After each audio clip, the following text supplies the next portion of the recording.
Catherine Bernardo, nagdesisyon na tinanggal ang kanyang makeup artist. Alamin ang rason nito. Isang malaking balita ang kumakalat ngayon tungkol kay Catherine Bernardo, ang kapamilya actress na kilala sa kanyang beauty at kabaitan. Kamakailan lang ay nagdesisyon ang actress na maghiwalay na sa kanyang longtime makeup artist at tila nga ito ay isang desisyon na hindi madaling ginawa. Ano nga ba ang dahilan ng kanilang paghihiwalay?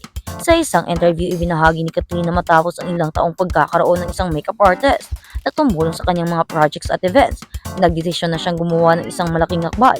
Hindi ko na po itutuloy. Aniya tungkol sa relasyon bilang makeup artist at client. Hindi naman tinutukoy ni Katrina ang particular na dahilan ng kanilang paghihiwalay. Ngunit sinabi niyang may kinalaman ito sa personal na bagay at pagbabago ng direksyon sa kanyang karera at personal na buhay. Ayon kay Katrina, isa sa mga dahilan kung bakit niya pinili ang desisyong ito ay ang pagnanais na mag-grow at maging mas independent sa ilang aspeto ng kanyang buhay. Gusto ko lang pong mag-take ng new direction. Marami akong natutunan at gusto ko ring mag-explore ng mga bagong bagay. Paliwanag pa ni Catherine Bernardo. Naku naman, ano nga ba ang issue nito? Bakit tinanggal ni Catherine Bernardo ang kanyang makeup artist? Ialam naman natin na magaling ang kanyang makeup artist at ito lang ang nakakaalam sa kanyang facial expression at kung ano ang dapat na gawin sa kanya, yung facial feature niya. Alam na ng kanyang makeup artist at alam na nito kung ano ang dapat gawin sa mukha ni Catherine. Kaya bakit kaya tinanggal ni Catherine? This is not all just about the work. Kasi parang alam naman natin na magaling naman talaga ang kanyang makeup artist. Kaya ang tanong na marami, ano nga ba ang dahilan ng pagtanggal ni Catherine Bernardo sa kanyang makeup artist? Ito ba ay may koneksyon sa tulad nga ng haka-haka at rumor ngayon na sinasabing tungkol nga sa pagyakap ni Alden Richards sa kanyang makeup artist? Ano naman kaya ang paliwanag ni Catherine dito, diba? At dahil sa paghihiwalay na ito, nagkaroon ng evolution sa beauty routine ni Catherine. Ayon sa mga reports, siya ay nag-explore ng iba't ibang options sa kanyang makeup looks at mas minili ang mas natural at fresh na vibe. Matapos ang ilang taon na paggamit ng kanyang dating makeup artist, ipinakilala ni Catherine ang mga bagong stylist at beauty professionals na magbibigay sa kanya ng bagong aesthetic sa kanyang hitsura. Hindi rin lingid sa kaalaman ng mga fans na ang industriya ng showbiz ay puno ng pressure at minsan ay mahirap makahanap ng mga taong makakatulong sa ating vision ng kung ano ang pinakamaganda. Si Catherine ay matagal nang kilala sa kanyang pagiging professional at dedicated sa kanyang craft. Kaya naman ang desisyon niyang ito ay isang pagpapakita ng kanyang personal growth. Kailangan ko ring maghanap ng taong magsusupport sa aking growth. Dagdag pa ni Catherine. Ano naman kaya ang dahilan sa pagsasabi niya ng noon? Wala namang koneksyon ang kanyang makeup artist sa kanyang pag-grow, diba? It is all about her. Sa kanya magdidesisyon at sa kanya galing ang desisyon kung mag-grow siya or hindi. This is all about her action, kung ano ang dapat niyang gawin just to grow. This is all about her decision, kung ano ang dapat niyang sundin, diba? Maturity comes with her. Hindi kailangan manggaling sa ibang tao yung maturity niya. Alam na alam niya at siya lang ang nakakaalam. Si Catherine lang ang nakakaalam kung paano niya i-handle at paano niya gagawing mature ang kanyang sarili. Kung paano niya dadalhin ang kanyang lifestyle into maturity. Kaya sa kanya nakadepende at hindi sa kanyang makeup artist. Kaya naman ang tanong ng marami, anong koneksyon ng makeup artist mo, Catherine, para sa pag-grow mo? Anong kailangan doon? Ano namang koneksyon niya? Tig-makeup mo lang naman siya, kaya ano naman ang meron doon?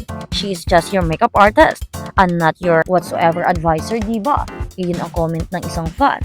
At sa kabilang banda, mga reaksyon ng mga fans at kababaihan, punong-puno ng pag-unawa. Ang mga fans na actress ay nagbigay ng kani-kanilang opinion tungkol sa desisyon ni Catherine. Karamihan ay nagpakita ng pag-unawa at suporta sa desisyon ng kanilang idolo. At ang iba naman ay nagsasabi na baka ito ay isang paunang hakbang para sa mas marami pang pagbabago sa kanyang career at personal na buhay. Gusto ko na rin mag-explore ng mga bagong stelo. Ang hirap mag-stay stagnant sa isang bagay lang. Gusto kong subukan ng iba. Isang fan comment na nagbigay diin sa pangangailangan ng mga artistang tulad ni Catherine Bernardo. Ipinakita ni Catherine sa kanyang mga fans na siya ay hindi natatakot magbago. Ang mga bagong hakbang na ito ay isang patunay ng kanyang dedikasyon sa pag-aalaga ng kanyang sarili at pagtutok sa pagpapabuti ng kanyang trabaho. Hindi lamang sa aking career nito, kundi pati na rin sa personal na aspeto ng kanyang buhay. Tinuturing ito ng maraming fans bilang isang positive na hakbang, lalo na't nakikita nilang humuhusay at nagiging mas mature si Catherine sa mga desisyon na ginagawa niya sa buhay. Sa kabila ng mga pagsubok tsak na magpapatuloy si Catherine Bernardo sa kanyang successful career sa showbiz, ang kanyang desisyon na magbago ng makeup artist ay isang bahagi lamang ng kanyang growth bilang isang artista at bilang isang individual. Wala nang masigit pa sa mga fans na masaya at proud sa lahat ng mga tagumpay na nakamit ni Catherine sa buhay. Pero marami rin ang naawa sa kanyang makeup artist dahil tinanggal niya ito at nawalan ito ng trabaho. Hindi naman niya kasalanan, di ba? This is all about her job naman dapat. Yung gagawin niya is pag-makeup lang naman. Kaya naman Catherine, bakit mo ito tinanggal? Bakit mo siya tinanggal? Nagdadala lang ito ng mga haka-haka at rumors na nakakasama sa iyong image. Yun ang comment ng isang fan.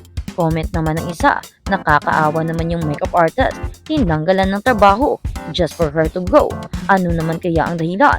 Mayroon namang isa nag-comment, let Catherine be. Gusto niyang mag-grow, gusto niya ng bagong environment, gusto niya ng bagong buhay. Sana lang, bigyan niya din ng trabaho yung babaeng tinanggalan niya ng trabaho. Yung makeup artist niya, hindi naman niya kasalanan na she want to seek for new environment, for changes, di ba? Pero lang, masakit lang para doon sa makeup artist niya na natanggalan. Baka breadwinner pa yun ng pamilya. Sa mga sunod na buwan, tsak na magiging mas makulay at mas makabago ang mga darating na projects ni Catherine. Laging handa ang kanyang mga fans na sumuporta at maghintay sa mga susunod na updates mula sa kanya.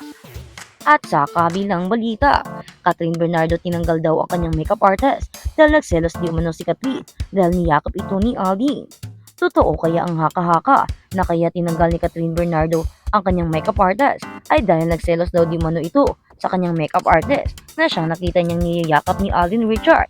Hindi naman siguro kasalanan ng makeup artist na niyakap siya ni Alden. Alam naman natin na si Alden ay sobrang sweet sa kanyang mga kilala at siguro nga dahil sa matagal na silang nagsasama ni Catherine Bernardo sa set at bilang magka-love team ay naging close na rin si Alden Richard sa kanyang mga staff, lalo na sa makeup artist ni Catherine na lagi nilang nakakasama, diba?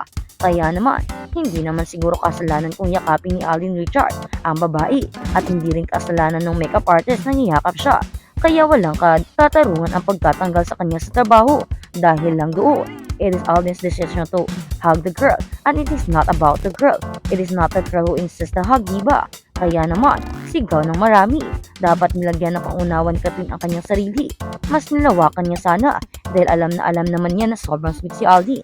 Sa lahat ng mga kilala nito, sa lahat ng mga co-friends nito, talaga namang sweet na sweet ito at talagang sobrang clingy. Kaya siguro iyon ang dahilan. Sabi kasi ng isang fan, nakita sa isang video clip na kung saan nakatingin si Catherine habang niyayakap ni Alden Richard ang babae at makikita sa mata nito ang pagdidismaya, ang pagdidisgusto sa ginawa ni Alden sa kanyang makeup artist. Parang nakikitaan doon ng pagsiselos ang dalaga.